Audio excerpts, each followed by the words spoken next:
Probably a lot of you know the story of the two salesmen who went down to Africa in the 1900s. They were sent down to find if there was any opportunity for selling shoes. And they wrote telegrams back to Manchester. And one of them wrote, "Situation hopeless, stop, they don't wear shoes." And the other one wrote, "Glorious opportunity, they don't have any shoes yet." Now, there's a similar situation in the classical music world, because there are some people who think that classical music is dying, and there are some of us who think you ain't seen nothing yet. And rather than go into statistics and trends and tell you about all the orchestras that are closing and the record companies that are folding, I thought we should do an experiment tonight. An experiment. Actually, it's not really an experiment because I know the outcome. But it's like an experiment. Now, before we start, I need to do two things. One is I want to remind you of what a 7-year-old child sounds like when he plays the piano. Maybe you have this child at home. He sounds something like this.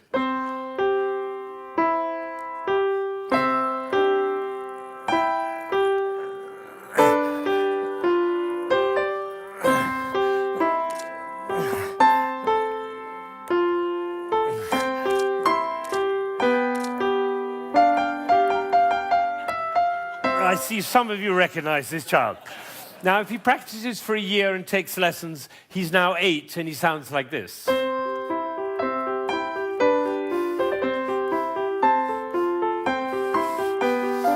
then he practices for another year and takes lessons, now he's 9.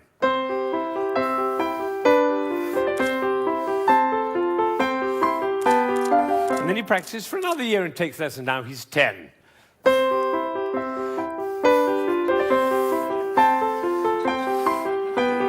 At that point, they usually give up. Now, if you'd waited for one more year, you would have heard this.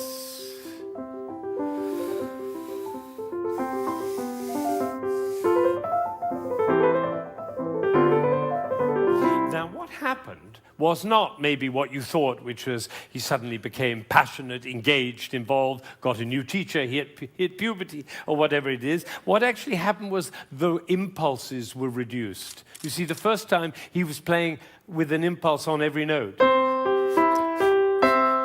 And the second, with an impulse every other note. You can see it by looking at my head. The 9-year-old put an impulse on every 4 notes. And the 10-year-old on every 8 notes. And the 11-year-old, one impulse on the whole phrase. I don't know how I got into this position. I didn't say I'm going to move my shoulder over, move my body. No, the music pushed me over, which is why I call it one buttock playing. Can be the other buttock.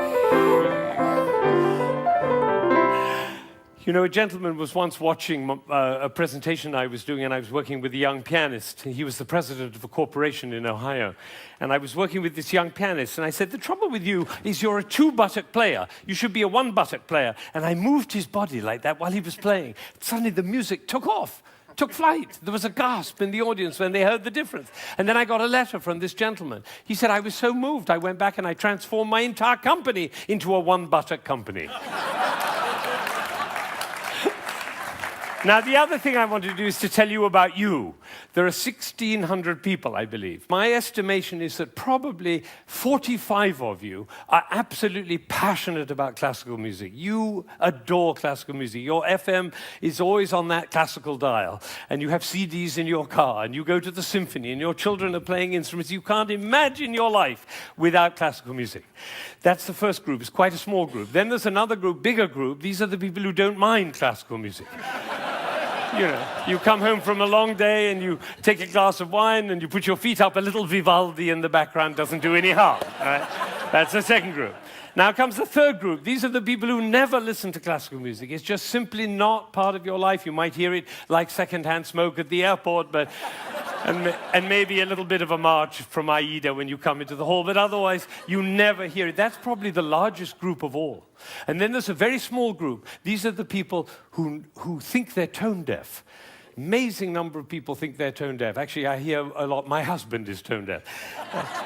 Actually, you cannot be tone deaf. Nobody is tone deaf. If you were tone deaf, you couldn't change the gears on your car in a stick-shift car. You couldn't tell the difference between somebody from Texas and somebody from Rome. And the telephone. If your mother calls on their miserable telephone, she calls and says hello. You not only know who it is, you know what mood she's in. You have a fantastic ear. Everybody has a fantastic ear. So nobody is tone deaf. But I tell you what, it doesn't work for me to go on with this thing with such a wide gulf between those who understand, love, and passionate about classical music and those who have no relationship to it at all. The tone-deaf people, they're no longer here. But even between those three categories, it's too wide a gulf. So I'm not going to go on until every single person in this room, downstairs and in Aspen, and everybody else looking, will come to love and understand classical music. So that's what we're going to do. Now, you notice that there is not the slightest doubt in my mind that this is going to work, if you look at my face, right? It's one of the characteristics of a leader that he not doubt for one moment the capacity of the people he's leading to realize whatever he's dreaming. Imagine if Martin Luther King had said, "I have a dream." Of course, I'm not sure they'll be up to it. All right, so I'm going to take a piece of Chopin. This is a beautiful prelude by Chopin. Some of you will know it.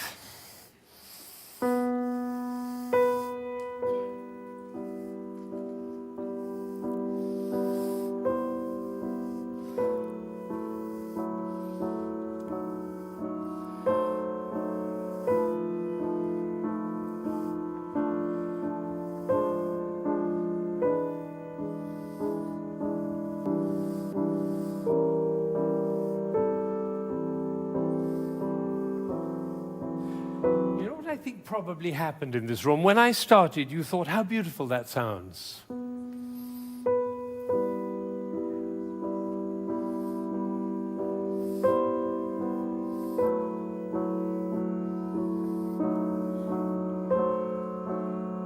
I don't think we should go to the same place for our summer holidays next year.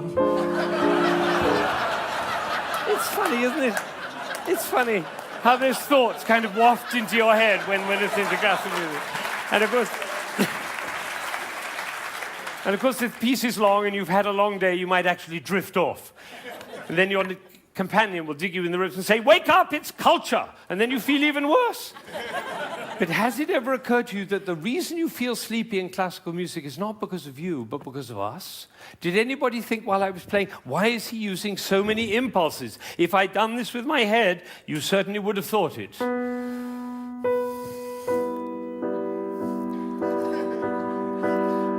And for the rest of your life, every time you hear classical music, you'll always be able to know if you hear those impulses. So let's see what's really going on here. We have a B. This is a B. The next note is a C.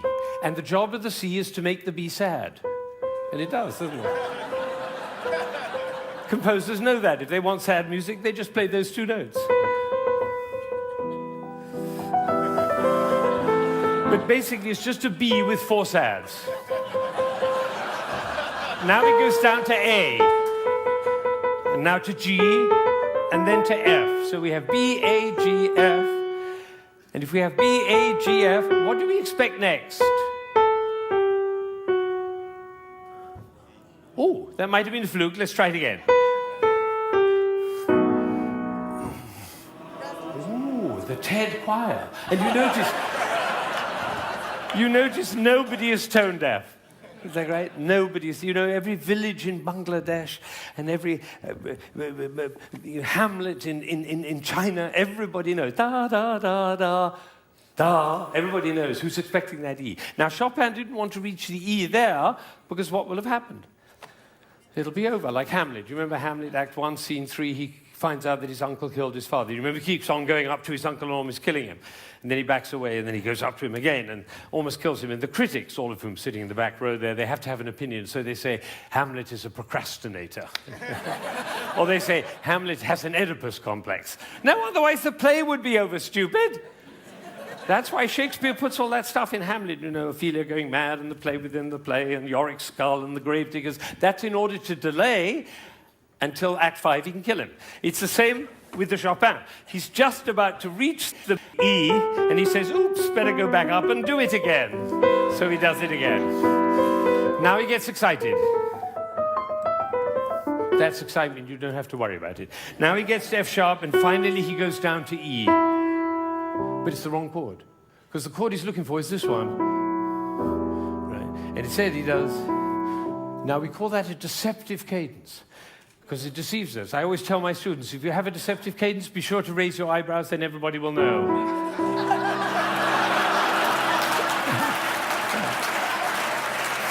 All right. So he gets to E, but it's the wrong chord. Now he tries E again. That chord doesn't work. Now he tries E again. That chord doesn't work. Now he tries E again. That doesn't work. And then finally, there was a gentleman in the front row who went, like that. It's the same gesture he makes when he comes home after a long day, turns off the key in his car and says, I'm home. Because we all know where home is. So this is a piece which goes from away to home. And I'm going to play it all the way through, and you're going to follow. B, C, B, C, B, C, B, D, down to A, down to G, down to F, almost goes to E, but otherwise the play would be over. Goes back up to B, gets very excited, goes to F sharp, goes to E, it's the wrong chord, it's the wrong chord, it's the wrong chord, and finally goes to E, and it's home. And what you're going to see is one buttock playing. Because for me to join the B to the E, I have to stop thinking about every single note along the way and start thinking about the long, long line from B to E. Right? You know, we were just in South Africa, and you can't go to South Africa without thinking of Mandela in jail for 27 years. What was he thinking about? Lunch? No, he was thinking about the vision for South Africa and for human beings. That's what. This is about vision. This is about the long line, like the bird who flies over the field and doesn't care about the fences underneath. All right. So now you're going to follow the line all the way from B to E. And I have one last request before I play this piece all the way through. Would you think of somebody who you adore, who's no longer there? A beloved grandmother, a lover, somebody in your life who you love with all your heart, but that person is no longer with you. Bring that person into your mind, and at the same time, follow the line all the way from B to E, and you'll hear everything that Chopin had to say.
Now, you may be wondering,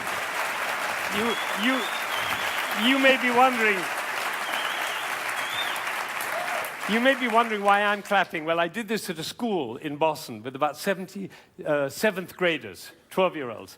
And I did exactly what I did with you, and I told them and explained them the whole thing. And at the end, they went crazy, clapping. They were clapping, I was clapping, they were clapping. Finally, I said, why am I clapping? And one of these little kids said, because we were listening. Think of it, 1,600 people, busy people, involved in all sorts of different things, listening, understanding, and being moved by a piece by Chopin. Now, that is something. Now, am I sure that every single person followed that, understood it, was moved by it? Of course I can't be sure, but I tell you what happened to me. I was in Ireland during the Troubles 10 years ago, and I was working with some Catholic and Protestant kids on conflict resolution, and I did this with them.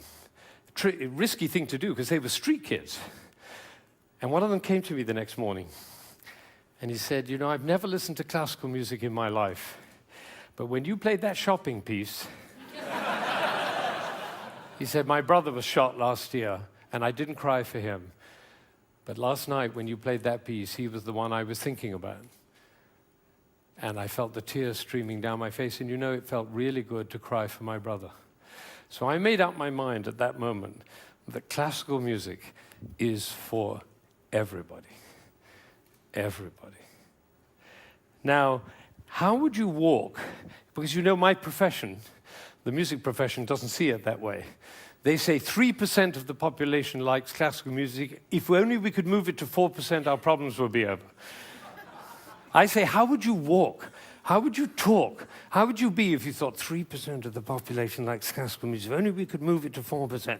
How would you walk? How would you talk? How would you be if you thought everybody loves classical music? They just haven't found out about it yet. See, these are totally different worlds. Now, I had an amazing experience. I was 45 years old. I've been conducting for 20 years, and I suddenly had a realization. The conductor of an orchestra doesn't make a sound. My picture appears on the front of the CD. But the conductor doesn't make a sound. He depends for his power on his ability to make other people powerful. And that changed everything for me. It was totally life-changing. People in my orchestra came up to me and said, Ben, what happened? That's what happened. I realized my job was to awaken possibility in other people. And of course, I wanted to know whether I was doing that. And you know how you find out? You look at their eyes. If their eyes are shining, you know you're doing it. You could light up a village with this guy's eyes. Right, so if the eyes are shining, you know you're doing it. If the eyes are not shining, you get to ask a question. And this is the question. Who am I being that my player's eyes are not shining? We can do that with our children too. Who am I being that my children's eyes are not shining? That's a totally different world. Now, we're all about to end this magical on the mountain week, and we're going back into the world. And I say it's appropriate for us to ask the question, who are we being as we go back out into the world? And you know, I have a definition of success. For me, it's very simple. It's not about wealth and fame and power. It's about how many shining eyes I have around me. So now I have one last thought, which is that it really makes a difference what we say, the words that come out of our mouth. I learned this from a woman who survived Auschwitz, one of the rare survivors. She went to Auschwitz when she was 15 years old, and her brother was 8, and the parents were lost. And she told me this. She said, we were in the train going to Auschwitz, and I looked down and I saw my brother's shoes were missing. And I said, why are you so stupid? Can't you keep your things together, for goodness sake? The way an elder sister might speak to a younger brother. Unfortunately, it was the last thing she ever said to him, because she never saw him again. He did not survive. And so when she came out of Auschwitz, she made a vow. She told me this. She said, I walked out of Auschwitz into life, and I made a vow. And the vow was, I will never say anything that couldn't stand as the last thing I ever say. Now, can we do that? No, and we'll make ourselves wrong and others wrong. But it is a possibility to live into. Thank you.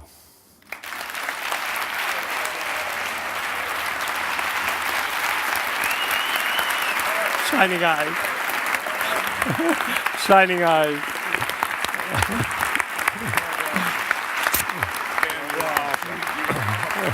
Thank you. Thank you.